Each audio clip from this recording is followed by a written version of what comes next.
Jaya Radha Madhava Jaya Kunja Bihari Jaya Radha Madhava Jaya Kunja Bihari Gopi Janavallabha Jaya Girivaradhari Jaya Gopi Janavallabha Jaya Girivaradhari Yashodananda Jaya Vaja Janaranjana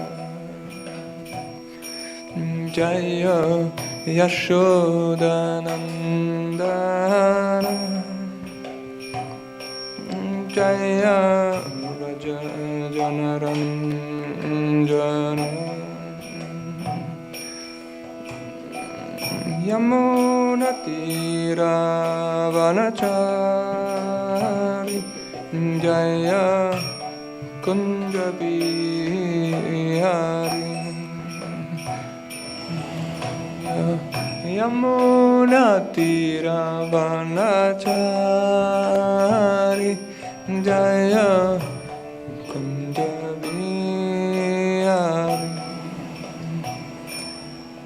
Jaya Radha Madhava Jaya Kunja Bihari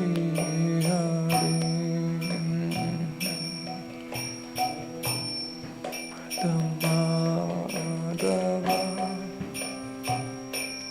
Jaya Kunja Bihari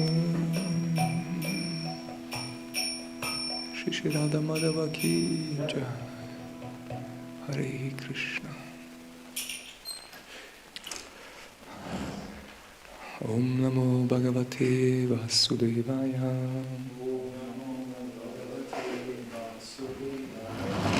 Om Namo Bhagavate Vasudevaya.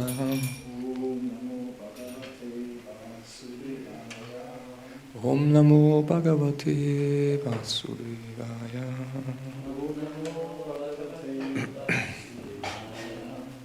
So, Hare Krishna. Sorry to being a little bit late. Coming directly from the kitchen. We are here in Canto 5 from Srimad Bhagavatam, chapter 22, and verses 9 to 11.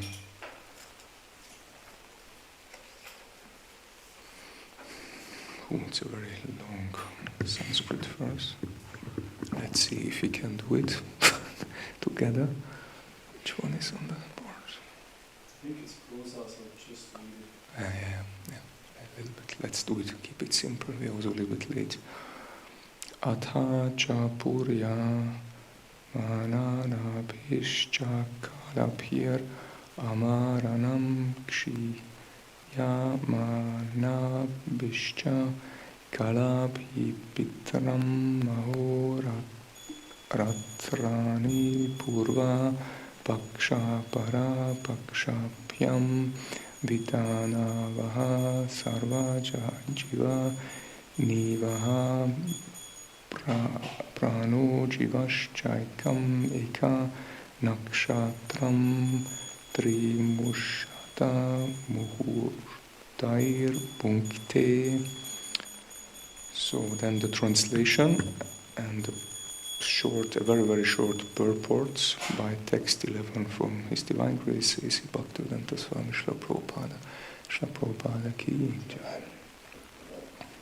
So our first text is, there are many details, but I like to go mainly to one main topic, what I think can be maybe the most useful topic for all of us to get out some information. Okay, anyway, let's start with the translation. It's actually the main topic what I chose is like here on the very beginning. You will hear it exactly here on the beginning. When the moon is waxing, the illuminating portions of it increase daily, thus creating day for the demigods and night for the Pittas. When the moon is waning, however, it causes night for the demigods and day for the Pittas. In this way, the moon passes through each constellation of stars in 30 muhurtas. That means an entire day. The moon is the source of nectarian coolness that influences the growth of food grains. And therefore the moon god is considered the life of all living entities. He is consequently called Jiva, the chief living being within the universe. So text 10, also a long verse. Because the moon is full of all potentials, it represents the influence of the Supreme Personality of Godhead. It represents the influence of Shri Krishna, the moon. The moon is the predominating deity of everyone's mind. And therefore the moon god is called Mano Maya. Mano, like Manas.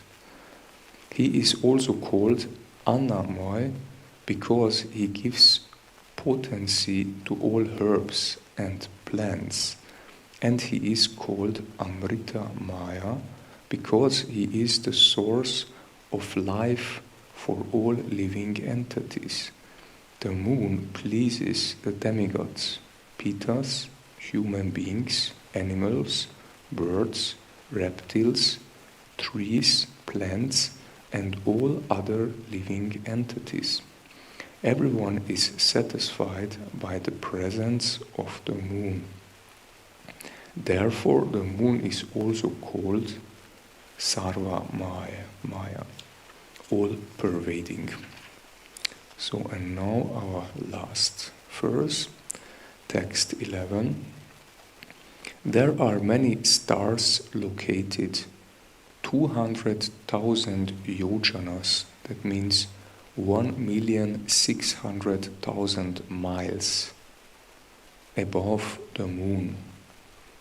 By the supreme will of the Supreme Personality of Godhead, Sri Krishna, they are fixed to the wheel of time, and thus they rotate with Mount Sumeru on their right, their motion being different from that of the sun.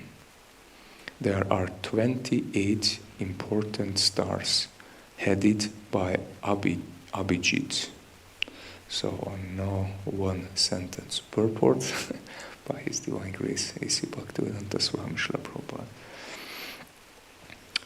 So purport. The stars referred to herein are 1,600,000 miles above the sun, and thus they are 4 million miles above the earth.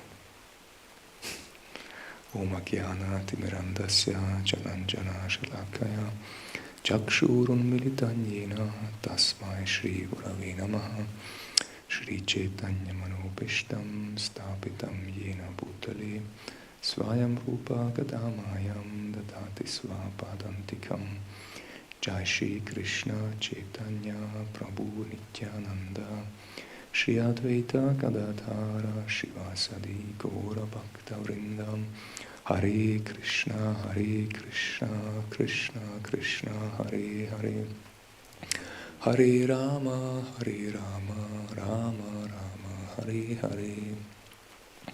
So Hare Krishna again. Now here again an interesting topic. This is more a little bit cosmological topic, but I would like to connect it with something more practical for us, for our daily spiritual life. And actually we hear, the main topic from my side is actually we hearing something about the moon, and we heard that the moon is actually responsible for different things what are very helpful for us or necessary and also in our daily life. We could say maybe not so like for our spiritual life, but actually also for our spiritual life, because if we cannot maintain our so-called material life, then also the spiritual life is not going on. And actually I found something very interesting in Srimad Bhagavatam in the 2nd canto, chapter 10, verse 30. Prabhupada is giving a very interesting purport. And again, I would like connect this topic with the moon, and actually the moon is connected with something very important for us, what we can nicely use in devotional service. And this topic I would like to go more deeper a little bit, or explain a little bit around. But let's read at first this purport by Srila Prabhupada from 2.10.30 Srimad Bhagavatam. He's writing, this is explained in the Bhagavad Gita 9.10. When therefore the super soul is situated in the heart of the conditioned soul, there is no connection also with Paramatma, the requisitive, or we could say like the qualified mind, is manifested in the conditioned soul. Now we connect here the topic with the mind, but actually the moon is representing the mind. That's why I'm reading this purport and try to go more in this topic. Manifested in the conditioned soul, and he becomes conscious of his occupation, like duty or dharma. As one is conscious of his duty after waking up from slumber, like sleeping or like a very conditioned state. Therefore, the material mind of the living entity develops when the super soul sits on his heart, after which the mind, the controlling deity, like the moon, and then the activities of the mind, namely thinking, feeling and willing, all take place. Now again, to go in what is the meaning here. Actually, we could say for us, if we have a good connection, if we are some kind conscious about the super soul, or let's say about Krishna in some sense, but we know he's sitting in our heart, and if we have with the Supreme Personality a good connection, a conscious connection, that we really think of him, really in exchange with him, then actually more or less we could say, everybody has a brain, but actually then more or less the mind is more awakening in his real naturally state. And then we can really use it for Krishna consciousness. Then we can take up so-called consciously our occupation, our dharma. And yes, and then actually the mind is responsible for thinking, willing and feeling. And And then we can use these terms like for spiritual life in a nice way. Otherwise, it's only we think only for ourselves, or only like on a material platform. We are thinking what we need, we are feeling what we feel on the material platform, like whatever, this like lust and anger and greed and hankering for something, whatever, or willing also like the same, we are desiring this, we are desiring that, but only like material, on the material platform, selfish thinking, feeling and willing. But we should transfer this into a spiritual thinking, willing and feeling, and then we think actually for the Lord, what we can do for Him. Then we are desiring for Him, what is necessary for Him, what makes Him happy.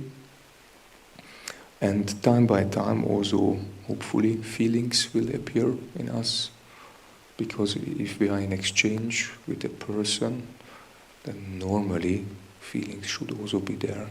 And actually I think everybody of us had some, how to say, more or less touching experiences in Krishna consciousness, where we could feel love from Krishna, or were in a situation where we got some mercy, or something happened, something, Krishna arranged something that we recognized, this was really done by Krishna, that was really special or interesting or not usual, not normal. Then actually we can, and then actually we should be also thankful for it and conscious again, and then hopefully some feelings can arise, some exchange can happen. But let's go a little bit further. The purport is not over, and then I would like a little bit continue. Then in the third canto I also found a very nice related topic, or also like same topic but a little bit from a different angle, that we understand a little bit more around this topic and the mind and the moon, who is responsible for it. And then Prabhupada describes the activities of the mind cannot begin without the manifestation of the heart. That means something should be there. And the heart is also like, what is the representation of the heart? Like, more or less also like feeling love, actually. If the heart is not on the right place, if we are not in the right mood internally, then actually so-called the mind is not awakened, it's not there. It's actually activities of the mind, like, or at least the so-called the spiritual activities of the mind, we could say, cannot begin without the manifestation of the heart. And then Prabhupada is continuing, and the heart becomes manifest when the Lord wants to see the activities of the material creation. The heart becomes manifest if the Lord is willing. But actually, we should turn our consciousness to the Lord in a really, in a conscious way, in a deep way, that we are really aware what we are doing. And then the Lord is actually also, then He can manifest in our heart or mind also, whatever. But let's go further to Srimad Bhagavatam.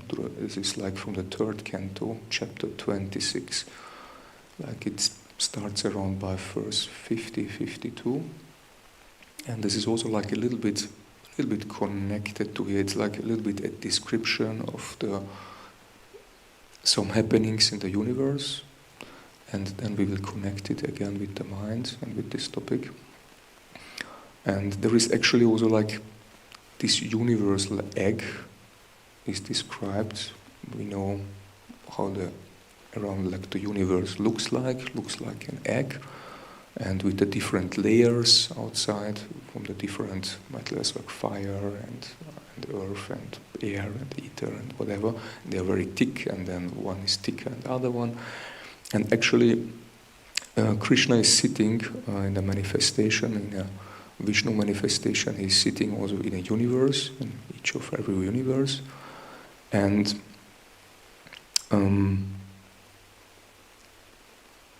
within this egg, actually, this universal egg, is described as Lord Hari residing, and he is also actually responsible for the planetary systems inside. And then in text 53 we hear the Supreme Personality of Godhead, like in the form of the Virat Purusha, like this universal form, situated himself in that golden egg, which was lying on the water, and he divided it into many departments. That means actually that different demigods are responsible for different, we could say, for different parts of also from our body. They are controlling different parts, but also from the Virat Purusha, it's also they are somehow from Vishnu, they are also parts. We say they are somehow, we could say, sitting in Vishnu, and they are responsible for different parts of the body. And at next, and verse 60 is explaining us next grow feelings of enemy. And now the point is actually here in the Bhagavatam that the demigods would like to awaken, so-called the Virat Purusha. The Virat Purusha is not really awakened. And the demigods would like to awaken, and here is a further part. Next grow feelings of hunger and thirst, and in their wake came the manifestation of the ocean. Then a heart became manifest, and in the wake of the heart the mind appeared. Now we are again on the point where actually the heart and the mind is coming on the platform and to the theater scene. And in text 61 we hear, after the mind, so-called like the moon, appeared, and then intelligence appeared next.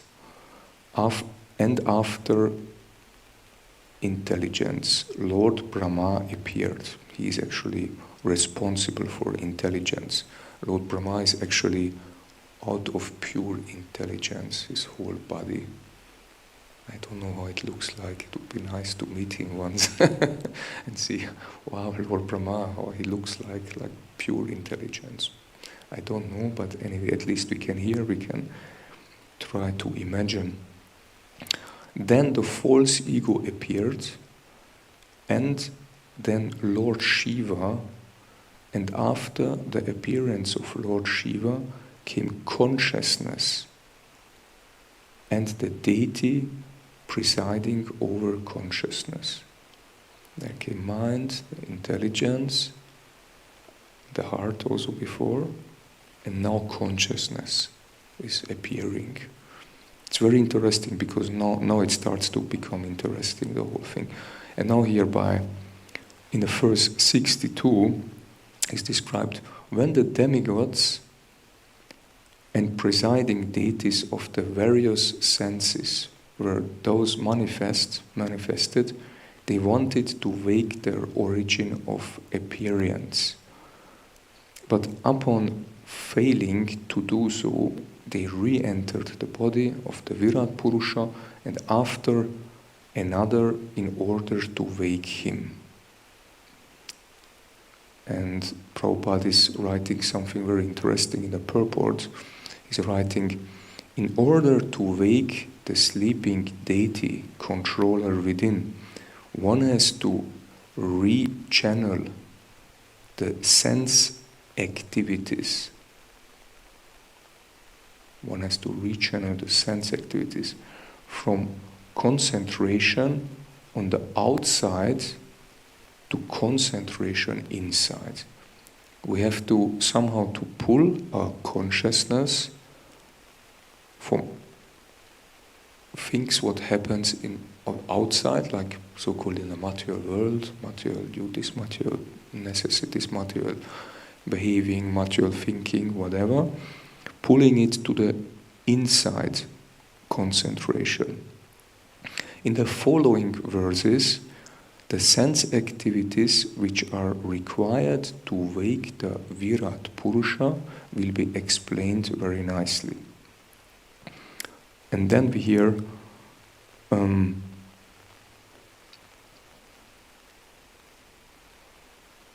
that is, I like to a little bit to condense the whole thing.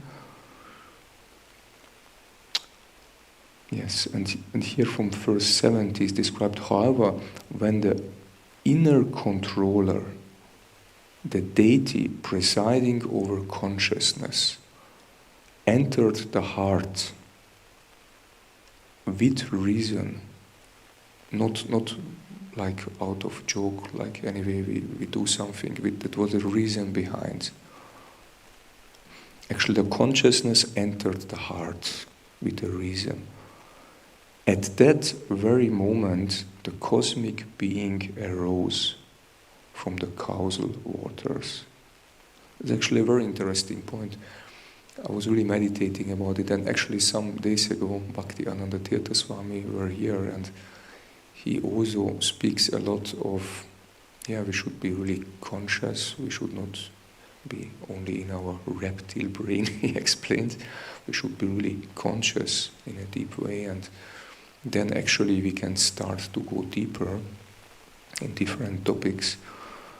And it's very interesting that Bhagavatam himself is explaining that, what was again, there was consciousness entered the heart with a reason, actually. There was a reason behind. And actually if we have a reason or a goal in our life, we should understand what we like. I can remember many years ago, if I did Bhakti Shastri, Adipurusha Prabhu told us we should have really a reason in life. We should try to see the goal. We should not only live day by day. We should have a goal that we go in a connection with Krishna, in a conscious connection. And if we develop some conscious mindset, if we have a goal, if we have a spiritual goal, then something can really happen in our life. Then Krishna can appear in our hearts as Paramatma. Then he is actually interested in a relationship with us. If he sees our sincerity in a conscious exchange with him, as in sincere effort for it, and the right attitude, the right mood behind it. And actually Bhagavatam is explaining us, then so-called the cosmic being, or like Krishna or whatever, is awakening in us. Before they tried so many things, but it was not working out.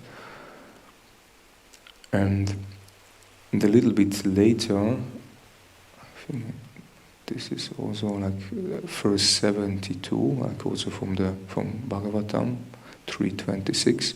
It's explained, therefore, through devotion, after this description is described, and therefore, through devotion, detachment, and advancement in spiritual knowledge. And then it goes further, acquired to concentrated devotional service. It's really interesting. Through concentrated devotional service, not through some so-called, we know we are doing devotional service, but we know also when it becomes really pure devotional service. And we should be really conscious and acquired through concentrated devotional service. That means in a conscious way we are concentrating about the Lord, about whatever, about our relationship. Maybe it's not possible all the time, but if we have some peaceful moments, it is possible we can try to concentrate our minds on the Lord, on the devotion, on the service, on the activity, what we are executing. And actually, there is interesting, therefore, true devotion and also detachment is also important, that we are, in some sense, detached from many things what are not so useful for our devotional life.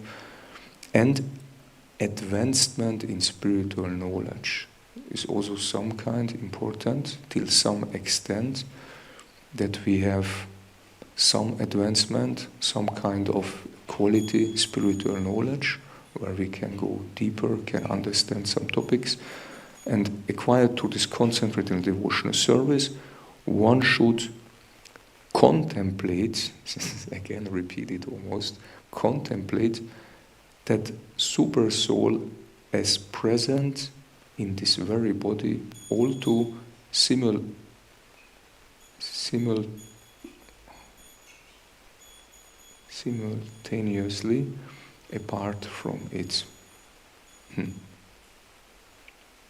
This is actually described by Kapila Dev.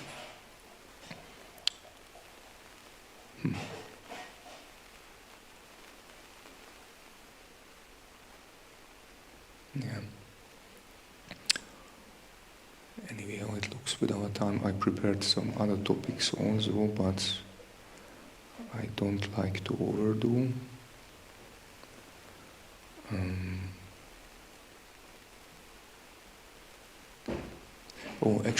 Yes, I found also very interesting story also from the Bhagavatam. There are a lot of stories, and actually there is also a nice story connected with the moon. Maybe shortly I try to explain it, and then maybe some very few points, and then maybe we can end. Breakfast is ready. Hopefully Jagannath enjoys it. Actually, this story is going on when the moon god Chandra got 27 daughters of Daksha, of Prajapati Daksha. And actually, the moon god Chandra, he did actually somehow like a mistake. His mistake were that one of these 27 daughters of Daksha, one of them were Rukmini, so far I can remember her name, but this is not Queen Rukmini from Krishna. And he got a little bit too much attached on her. Let me see if this... No, sorry, not Rukmini, Rohini, sorry. Rohini was her name, Rohini. And he got a little bit attached to her. And because of this, Daksha recognized this, but he was actually sad or like a little bit offended because the other 26 wives of Chandra were a little bit neglected by this attachment to Rohini. And that's why actually Daksha cursed him. And Jagannath Baladev Subhadra ki, Shikor Nitai ki.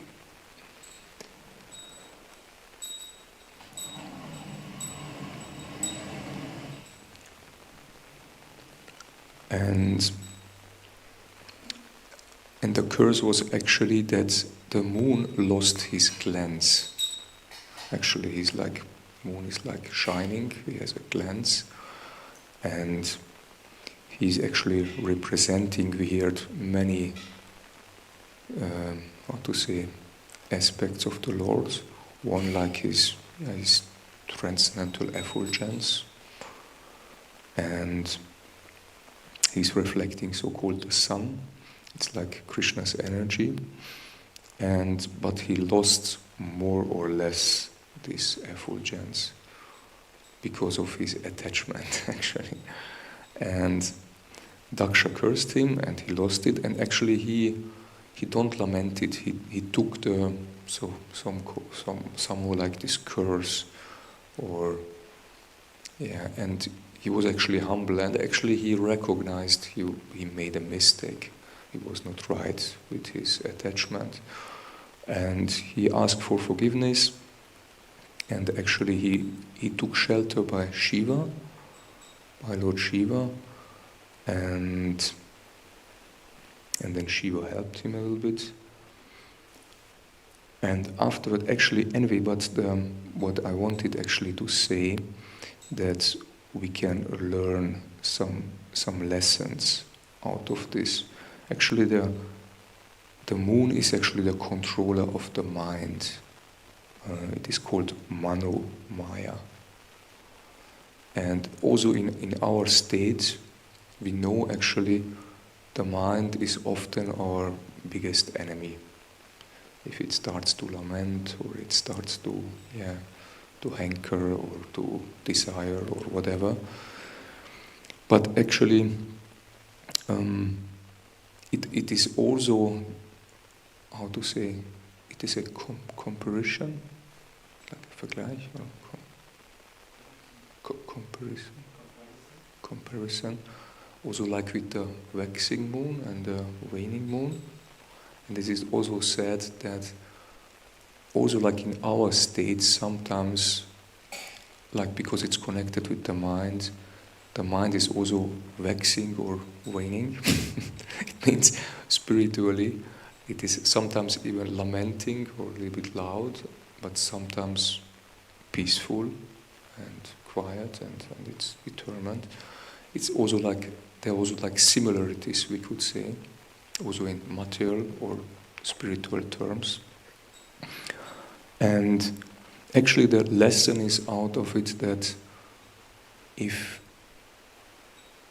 we are attached, if our mind is attached to the Lord, to the Supreme Lord, to devotion, to feeling, willing, thinking, what we explained, what are the duties of the mind, if we can stay in a spiritual conscious, if we can transform them into a spiritual acting, feeling, willing, then we take really consciously shelter by the Lord, by the lotus feet of the Lord. Actually, yes, this is also a point, now I remember, that actually Chandra took shelter, so-called by the lotus feet of Lord Shiva, for help. And this is also like a similarity. If we are taking shelter by the lotus feet of the Lord, then our mind can be spiritualized. If our mind is focused on the Lord or His lotus feet, then actually we are not under the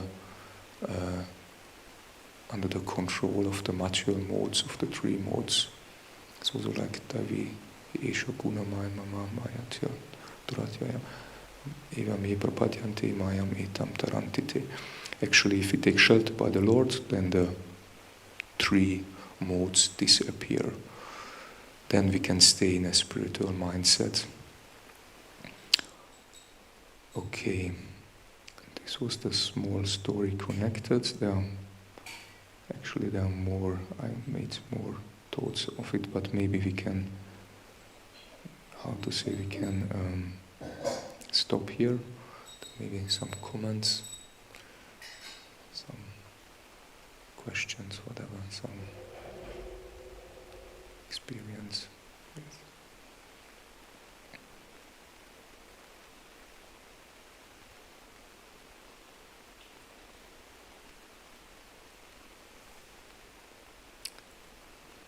Yes, Prabhu, Prabhu. You mentioned that the waxing and waning of the moon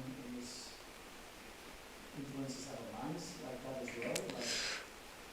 Yes, it's in some sense also. I mean, I don't know very detailed how much. I mean, what I would say, it's depending all the time how much spiritual is our mind, how much devoted, how much we are really focused to Krishna. The less we are focused, the more we can be influenced, or so-called influenced in a negative way, that we are maybe not so balanced.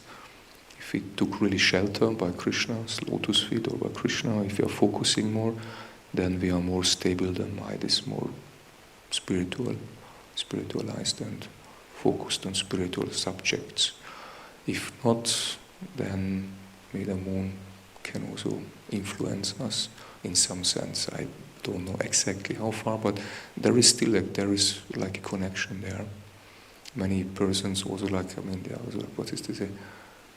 Wie heißt das? Dieses, wenn man so, wie heißt das? Dieses in der Nacht, wenn man aufsteht und herumwandert, dieses Schlafwandel. I don't know what's in English. Anyway, there are different things, many things what we hear actually. It's like somehow we are influenced by the moon. Also like the vegetables and actually the demigods became on this point actually also disturbed if this incident happened that Chandra was attached to Rohini and then Daksha cursed him that his effulgence goes away. But also this was also like an important scenario because he lost his effulgence, but many, he had actually his responsibility that actually the vegetables should grow and the nourishment for people and many things. And this is also described like also in a Vergleich, in a comparison, that like a leader, if he has a responsibility, he should stay all the time pucker. If he do some wrong things, then the others seeing, and then the influence is horrible actually. It takes a big mess. And actually this was also like a big mess because many things was not working in the universe. There was no effulgence, no this, no that, no nourishment, and demigods became afraid, oh, what's going on? The moon is losing he's not doing his duty anymore. And that this was also a big disturbance actually in the universe. Anyway, but also for leaders, or actually for everybody of us, if we are responsible of something, we should not lose our spirit actually. Yeah. I hope it was a little bit helpful. Thank you for the question. Krishna Prema Rupa Prabhu.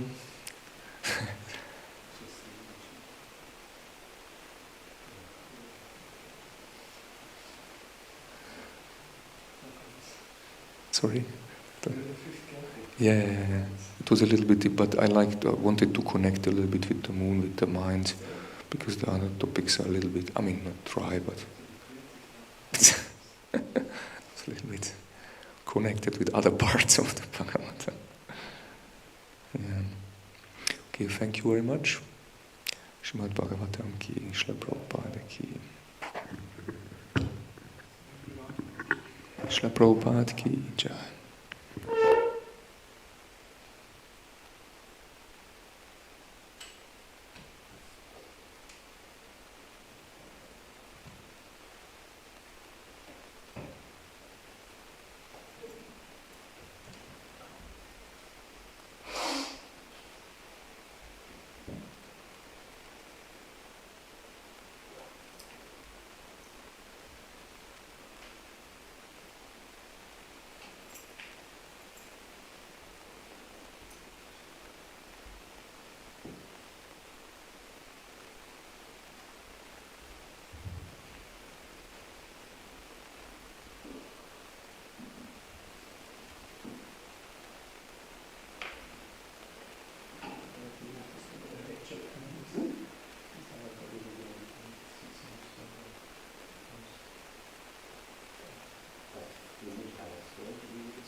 Ja.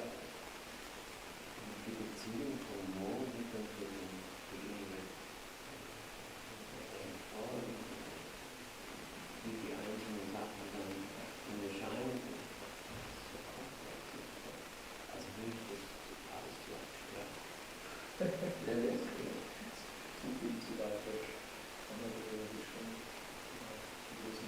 ja nicht die eine Kasse gegeben.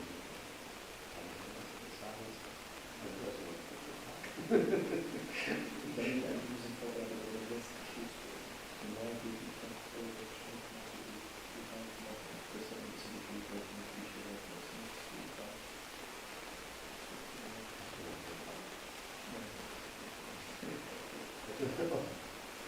Das war ein bisschen jetzt so, war nicht ganz so. Ja. Ja, mir war es mir reicht es. Irgendwann ist es einfach witzig.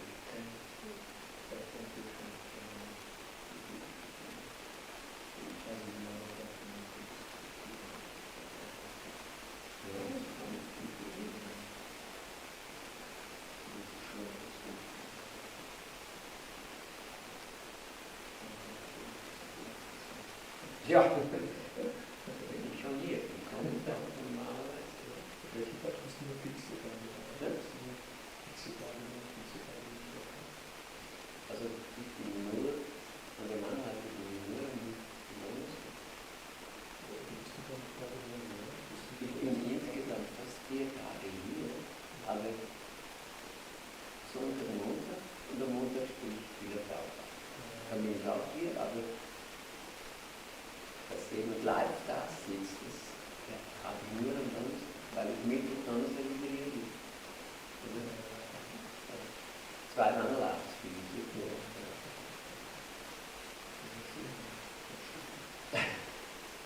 Ich weiß nicht.